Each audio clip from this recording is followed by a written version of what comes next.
Case 47 Alpha began with a light hovering over a Kansas farmhouse, unmoving yet alive, the family reporting a low hum that vibrated through the floorboards and walls, a frequency that seemed to resonate inside bones, the children drawing shapes that twisted and shifted, impossible geometries that no adult could comprehend, the night pressing close, doors rattling though the wind was still, shadows stretching impossibly long across the rooms, and when the parents tried to call for help, the phones emitted only static, a hiss that smelled faintly of ozone and metal, and when they went outside, the footprints in the snow led away from the house in straight lines, then curved into angles that no human could walk, disappearing into the trees as if swallowed by the darkness. And the investigators who arrived weeks later found the house warm, intact, but utterly empty. The air thick with the smell of iron, and something else they could not name, and some of the reports described figures glimpsed at the edges of perception, motionless yet terrifying, eyes reflecting stars that did not exist, faces too pale and perfect to be human, and pilots over Montana reported triangular crafts blocking the night sky, moving without sound or propulsion, hovering over radar stations that failed at the exact moment of observation, instruments spinning wildly, compasses pointing nowhere. Radios crackling with voices that spoke no language but seemed to echo the deepest fears of those listening. And when ground teams attempted to investigate, trees bent as if alive, shadows shifting when approached, tracks vanishing, livestock found mutilated with surgical precision, veins and organs missing yet no blood spilled, reports of small humanoid shapes seen darting between them, moving faster than the eye could follow, eyes black and unblinking, and some of the investigators began to hear whispers in the wind that carried their own names, first faintly, then clear, repeating in tones they could not place, predicting things that happened hours later, unexplained malfunctions of instruments, clocks running backward, electrical surges with no source, and entire units reported being followed by lights that appeared over treetops and fields, hovering silently, pulsating in patterns that seemed to communicate some code, a message they could not understand but felt in their chests like a heartbeat not their own, and files 203, 302, 478, 501, 619 describe similar incidents, all with the same pattern.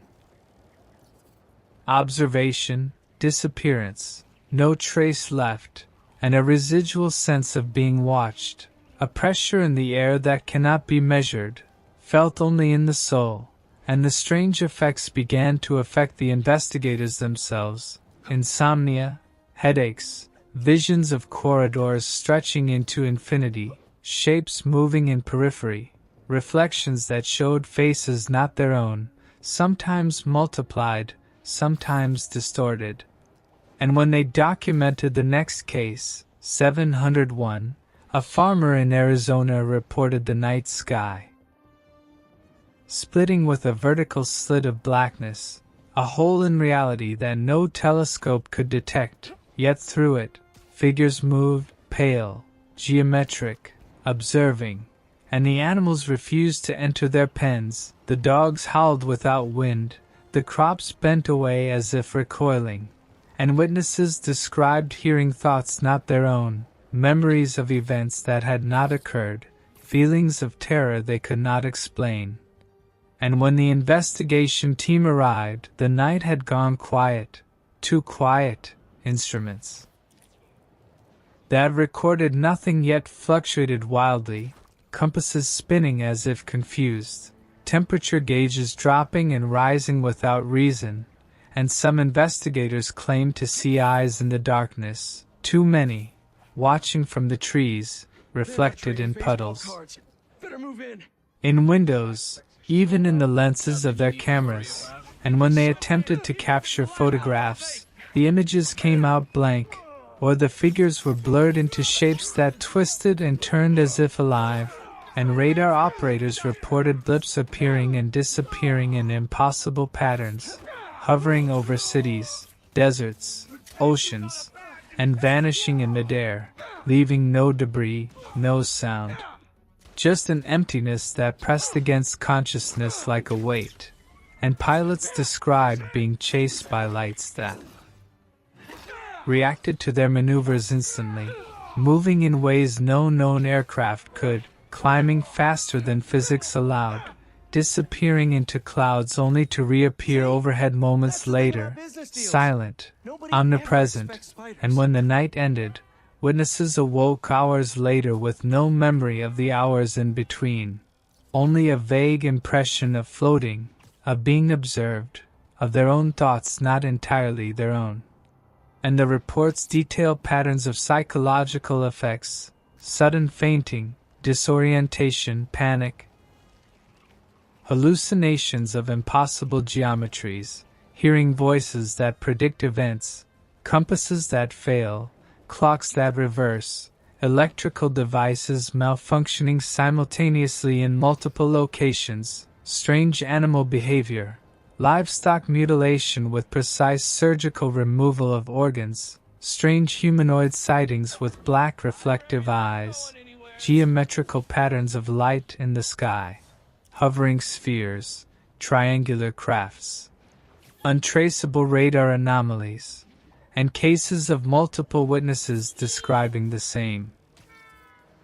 phenomena independently, corroborating each other's experiences yet leaving no physical evidence, and investigators themselves begin experiencing the same effects: insomnia, hallucinations, faint whispers repeating their names, a sensation of presence in empty rooms, reflections showing figures not their own, lights appearing in peripheral vision that vanish when looked at directly, and as files progressed, patterns of disappearance emerged, individuals vanishing from homes, from towns, from vehicles, leaving no trace, footprints that led nowhere, doors locked from the inside, rooms warm yet empty, pets gone or acting strangely. And some investigators reported hearing predictions of events in the whispers, sometimes literal, sometimes symbolic, but always accurate,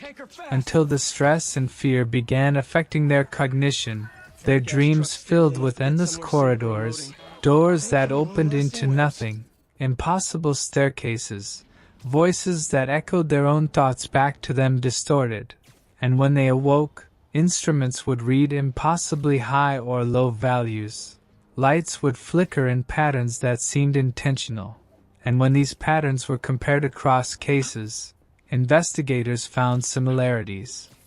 angles, timings, repetitions that suggested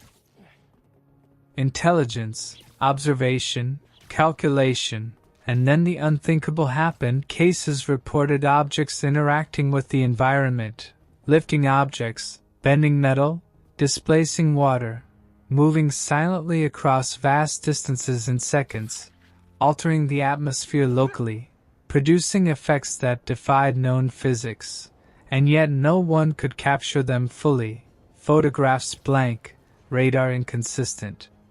instruments failing, sound recordings empty except for faint static, and those who spent too long studying the files began to suffer paranoia, anxiety, depression, some disappearing entirely, leaving only notes, half-written reports, pens standing upright on desks, ink frozen mid-sentence, clocks stopped, lights flickering in impossible sequences, and the remaining investigators became obsessed with documenting the unknown, unable to escape, aware they too were being observed, catalogued. And as the final files were studied, 701 and beyond, the cases described simultaneous sightings across continents, objects appearing over cities and oceans, moving in perfect synchronization, altering weather locally, causing electrical interference, creating hallucinations, and inducing a sense of being watched, of not being alone, of something older and incomprehensible monitoring humanity. And the final notes of the last case stated simply, terrifyingly, unambiguously, they have always been here, and now you are one of the observed, one of the catalogued, one whose thoughts and fears are no longer your own, and when you sleep they are closer than your breath, and in the silence of the night, when you see nothing, they are there, watching, waiting, always waiting, and nothing will ever be the same again. I'm not intruding! Never!